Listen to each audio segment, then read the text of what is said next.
But one of the things about my channel is that I always try not to go for perfection. I strive for excellence, but essentially, like, what do you call it? When you're trying to do something, it's not gonna always look perfect at the same time, right? And I mean, Right. I think you're probably someone who probably can recognize this, but like when you're trying to get up, like sometimes you got to do what you got to do, right? When people want to do something, they put all these obstacles, right? Oh, I want to start a YouTube channel. Someone was telling me I want to start a YouTube channel, and then I was like, but I got to buy all these mics first. So in order for you to record a video, you got to buy a mic first instead of just trying to speak and be loud or do an audio-less video, you know? Yeah, they I guess they paint the scenario of what it would look like if they were in the perfect situation. Mm-hmm. Um, but in reality, it seems that it takes time. And I guess, is there ever going to be a perfect, right? That's the thing too, as Yeah, well. You that know, too. we strive for something we can't really attain. You know. Yeah, but in that strive, closer to being better, closer to perfection, Mm-hmm. um, it's like going up a ladder or building a house block by block. You start small and then you expand. Absolutely. And I think there's a step you can also add in there too is it's not even just building a foundation yet, but you got to make sure like what type of ground you're planting on, right? And so when we're trying something, you ever try something that doesn't work? Yeah, And that's natural. but the thing is when you try it maybe a different way or in a different environment or with a different person, right? All of a sudden it does work. Yeah, at some point it So will. instead of building like your house on sand, like you realize, oh, let's build it on the rock, you know? Hmm. Yeah. Something like that. I don't know, but just thought something I'd add in there.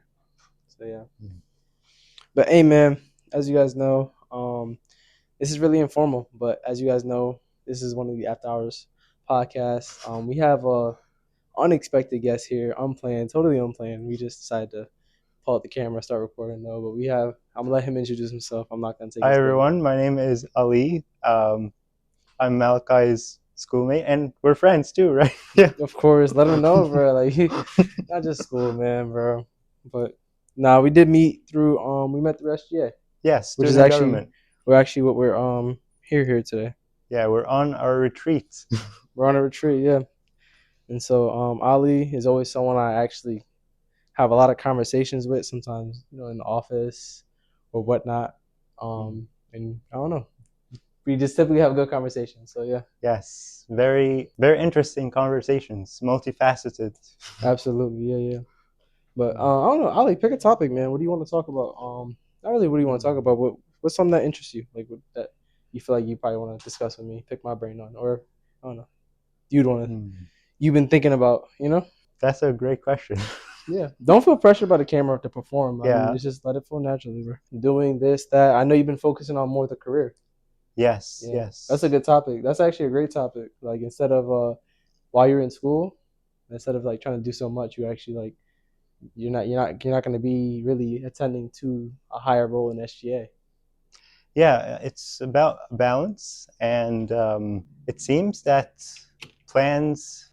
You can have a plan, but in reality, in life, plans should be fluid, or they will prove to be fluid. So Mm-hmm. from time to time, you gotta adjust your course. Maybe here and there, uh, unexpected waves or turbulence. But Absolutely. the end goal is should stay relatively similar, Absolutely. right? Yeah. What do you think about that? I will agree about the Yeah. turbulence. It's not always gonna Hmm. be rocky. I mean, if everything, this is a quote, everything were easy, everyone would do it. I do agree again about the end goal. In the end, we know we're gonna reach our goals. It's just really about figuring out how we're gonna get there. You had said it in our chat when I think someone was asking us to be like, do you guys want to run, build a ticket, this that, and it's like, nah, I'm really gonna focus more on the career. Did you what made you like fully decide that? Like, did you see something outside of school or anything like that before? Well, actually, so one of our senators here Mm-hmm. in student government, Senator Ahmed, he told me about the CLEP exam. The club. Yeah, so actually over winter break, Mm-hmm. I it was a pretty restful break, but also I kept it a little bit productive. Absolutely. So my schedule changed as well. So Okay. I was, for example, planning on taking biology because for civil engineering, you gotta take a little bit of everything, not just physics and chemistry, but also biology. Okay. So I skipped that and also another. I got rid of a few electives, so my schedule changed from 3 days to 5 days, and now I'm taking two math classes at once, Mm-hmm. which is a challenge, but hopefully I'm set to graduate on time. Absolutely. No, no. Yeah. So it's more so like I think the schedule changed for one, and then like really seeing like the variety of different things you're gonna have to like put your feet in. Right, and also I guess it's kind of going back to like the plan is fluid. Mm-hmm. Plans changed, and I felt that because I'm so busy now, Mm-hmm. I felt that it would be best to allow someone else to maybe they have a more accommodating schedule to pick up that role in the finance committee, for example. Mm-hmm. That said, I am very happy and able to continue to serve on Senate as a senator. Okay. So it's all about a balance. For example, unfortunately, for this semester, I had to drop one of my extracurriculars. Mm-hmm. But hey, maybe I'll join karate again next semester. Absolutely, yeah. Man, I know you're pretty well involved, man. We have the ballroom dance and everything Yeah. going on too as well, which is pretty cool. It's always good to be involved. It's always good to be involved. I think, for one, but even then, it does remind me of like boxing and stuff like that. There's so many times I wanted to actually continue to pursue boxing and everything. I was really getting into it, this, that, and then it's just like, okay, the grades or midterms will come up, and it's like, that's the ultimate thing. And I think with civil engineering, like it's like that has nothing. I wouldn't say nothing to do with student government. Like you can kind of make a connection, but in reality, like what's the true connection between that? And I think it's hard to pursue roles knowing that your career, or pursue anything knowing where your true career or true destination is. Yeah. What are you wondering again? What am I wondering? Yeah. Not necessarily. My main thing is like, I think right now, especially from where I'm at in the future, I am fully like dedicated, and I'm going on my dedication, I'd say. But the idea is that knowing that my next year, especially in school, isn't really going to be focused on being involved, this, that, or everyone just seeing my face, is going to have a lot more focus and more effectiveness. Whereas like I'm actually getting out in my community, but my community in where I plan to be working in, because one thing I think, we were walking downstairs and we seen like the guys. There was like this guy in the office with like a laptop, this, whatever, and he may be security or whatever, but I was telling Ali, Right. it reminds me of like, some people go through all school for like a major like tech or something like that, just to be thrown in like some sort of back office somewhere, right? Instead of actually doing something more substantial. And not saying these people aren't significant or anything like that, but doing things of a higher grade, right? And so when you take the time to focus on it throughout school, when you get out, you're actually given those options to do things at a higher grade, instead of given the option to just get put in the back somewhere to be forgotten and called upon when somebody doesn't know what they're doing. That was a lot, my bad. Yeah. But just the line of thought, man, is just like, focusing up on the career, just to make sure we end off on a great foot, especially like end in school and like our last step in school ends out great. Our first step into the real world is great. We're not saying complaining about a job or something. We went through the hard stuff now. Yeah, there's a saying from President Finley, president of student government, James Finley. He made a remark today. There's no there's no growth in the comfort zone, and there's no comfort in the growth zone. Yeah, it's a bar. Yeah, it is a bar. But adding on to that, it's sometimes you have to work hard. You have to get out of your comfort zone for a while, and that hopefully should give you more growth and hopefully more options as well. Absolutely. How do you get out of your comfort zone? I get involved, and But sometimes you seem pretty comfortable doing that. So how do you expand outside of that? You got involved, yes, and then now all of a sudden you're president and this like that. How do you get yourself even more uncomfortable than that? uncomfortable. Yeah, I wouldn't say uncomfortable, but how do you get more out of your comfort zone, knowing that you've racked up leadership, this, that, you're involved, so it's not really a uncomfortable space for you no more. I will say it's I feel I've grown Mm-hmm. since. So when I first started at Central, Mm-hmm. I the first step I took out of my comfort zone, one of the first steps is I saw then at the time Logan Polardi, president of student government. Mm-hmm. He actually encouraged me to run Keep talking. to I'm gonna try to student get government, it. Mm-hmm. and he well, I figured I'd take the chance, and I ended up winning the election, and that paid off, Mm-hmm. and it allowed me to grow out of my comfort zone by meeting new people, by speaking Mm-hmm. more publicly, uh, practicing my social skills, Mm-hmm. and then also I was inspired to get more involved in extracurriculars, trying out new things, Mm-hmm.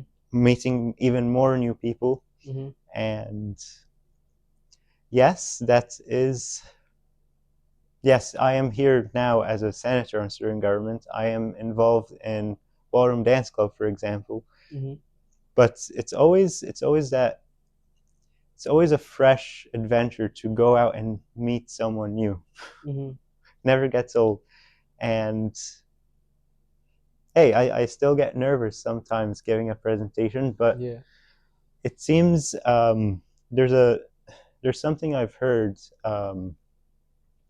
by actors, for example. When you get nervous, you gotta just acknowledge it because it's pretty much fight or flight response. It's natural, Mm-hmm. uh, but then you just gotta go do it. And for me now, I try new things from time to time. I try new activities. For example, karate. I tried that for the first time in the fall. Mm-hmm. Yeah. Absolutely, yeah. So new environments. That gets me out of my comfort zone. Absolutely, absolutely, man. How about you, Malachi? I would say pretty much the same, man. If the people that watch this channel and everything like that, they see me they see me just do things. Like for me, it's always about kind of working to get up out, not just the comfort zone, but going out to go explore and development. Like follow a curiosity now, because sometimes it may be nerve wracking, but I think when you lead more with the curiosity factor, that kind of works to supersede that. And so, like even I was just talking on the phone, wonderful lady. I went on a hike. I went on a hike in the blizzard. Right now. No, for Oh, the blizzard in the blizzard. okay. Oh, So like the when it was, storm. yeah, the storm, yeah, Winter Storm Benjamin. Benjamin, yeah. Yeah. So like while it was coming down, like I went on a hike. Like I went on like a 3 or 4 mile hike, and it was, I don't know, it was just a new experience. And I thought myself, I looked out there, I'm like, do I actually want to get out there, like this that. But I think like because of the duty I have to serve to this channel and like just who I am or who I'm trying to be, I have to get in uncomfortable situations, bro. Because you ever seen like there's actually a documentary. It's called Project Iceman. The dude who did, I think, a triathlon or something across Antarctica, the only continent it's never been done on. Yeah. And I was just thinking like sometimes the little things that you do now, the little things that you can do to get out your comfort zone and stuff like that, they start to add up to like those big scene things, right? They compound They very much like a compound. snowball. Like a snowball, man. Yeah, that's a good one. Um, but yeah, I don't know. It's just for me personally, I see the little things work toward the big things. Like conversations like these. Who knows who I'll be sitting across in about a year? You are a great person yourself, Thank you. You as well. and even on this podcast, I remember someone. I wouldn't say this man. I'll give him a shout out, Ryan Reed. Not say pretty busy man. He's a really well known photographer, videographer here in the CT area. If you ever need services, hit him up.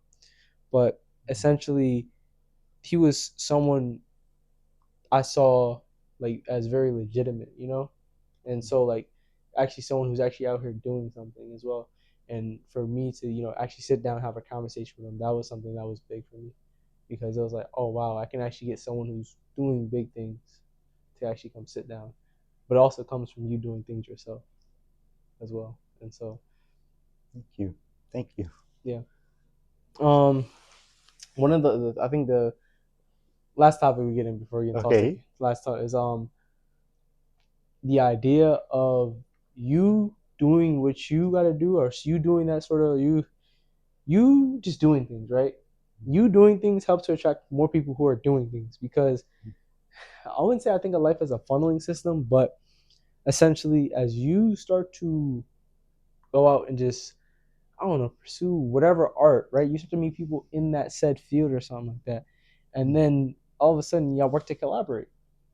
And I think that's why it's very important to do things no matter how small or how little, because then you'll meet people who are also doing it like that, and then you guys get to grow together and learn how to tackle and navigate together. But um, you never know what's out there until you do. And I'm not saying what's out there in your field. Like, have you met other civil engineers and stuff like that? Yes, actually, yeah, there's a Senator Harkness on student government. Yeah, Yeah, she's a fellow civil engineer. Yes. really. Yeah. Okay. So then you would never realize that unless you like really started doing things in your major, right? Right. Yeah, Mm. we met through our major, and well, I invited her to run for student government. Really? Yeah, yeah, Oh, that's yeah, how that happened? yeah, yeah. Dang, man. Yo, it's crazy. Okay, this is the last thing that really Okay. um so no idea on how you probably might understand or take this, but Okay. one of the things I remember from my life insurance thing was recruiting, right? And so like the way you just explained that recruiting story, like, oh, because of this, that, that. But I think it's so like the art of recruiting is so interesting, bro, because it's like how you get someone to join your team, you know? Like, did I ever tell you the story of me and Logan? How I came here? No, but I have a feeling it sounds like it's similar to my story, how I got here to student government. Oh, I wouldn't say actually Okay. we were never part of the same major. No, No. no. Okay. Mm-mm. Um, so I remember I came back to college, and this is after this life insurance sales. I told you my going broke story. I believe a little bit. Yeah, Yeah. but I went broke, couldn't Yeah. afford a charger, this, that, came back to school. And so I'm in mid, and I remember I'm walking down, but like for me, I had the burning desire, like, okay, I need to serve. Like, we can grow, we can develop, we can improve ourselves. If we improve ourselves, we improve our community. I was on some like, let's do it on some MLK type time, bro. But I remember I was walking, and so with coming from the insurance city, I had the habit of going up to just speak to people. Not really not on the idea, but just to recruit later on, whatever. But I just had the habit of going out to speak to people. And so I remember I just went there and I spoke to them to find out, oh, there's more to, like, there's something like student government, this, that, whatever. I'm not sure how student government came up. I ain't gonna lie. From there, he told me to run. He told me to run. I remember that conversation alone. He told me to run. He said they're looking to do things, this, that, whatever. And then boom, I come in, I hit the ground running, boom, boom, boom. Look around right now. You actually seen the growth of the SGA. Absolutely. We're Yes. there like, I don't know, like not 12 people. We were like 16, and then we doubled. Oh, we were at full at one point. So Yes. yeah, Yes. not to go on a full spiel, but I think it's just Mm. crazy. The art of recruiting is so interesting because you never know who might join your team just by having that conversation. Yeah. Mentorship too. Like, for example, Logan Florida, he also recruited me Yeah. on my first day at Central Mhm. to student government. And like, also he helped me grow as an individual as well. Mhm. Just the environment of student government and beyond the classroom. Mhm. And it seems, now that I realize it, it seems that maybe I'm me inviting my classmate Mhm. to join student government. Like a domino effect, It's like, sort of oh, like that chain reaction. Yeah. No. like a legacy almost. Legacy. Yeah, Yeah. That's the right word. yeah, That's the right yeah. word. And that's cool too as well. Yeah. It Like you is got invited, now you turn around and you do the same thing. It's like passing the service. baton. Yeah, passing the Passing the baton. baton, man. And that's one thing. I'm really excited. And viewers don't know, I'm currently vice president of student government as well. Ali was a former vice chair. He was working with finance, dealing with a lot of the money. But as for now, like we were talking at the start of this, is that we're going to be focusing more on our careers going into next year. Guaranteed, I'm going to be graduating. Ali, you have about 2 years left. About 2 years, 2 2028. 2 years, okay. Yes. So even with that being said, though, is that this role right here and what we built here, we're looking to pass that baton. We're looking to continue to pass that baton to the people that want to take this up and actually want to continue to push forward what we have here as well. So yeah, but I think that's it. We don't gotta run an hour. You don't gotta run Yeah. a whole hour, man. I just felt like it was a good conversation. Yes. Thank So yeah, you, no, absolutely, man. Ali. Malachi.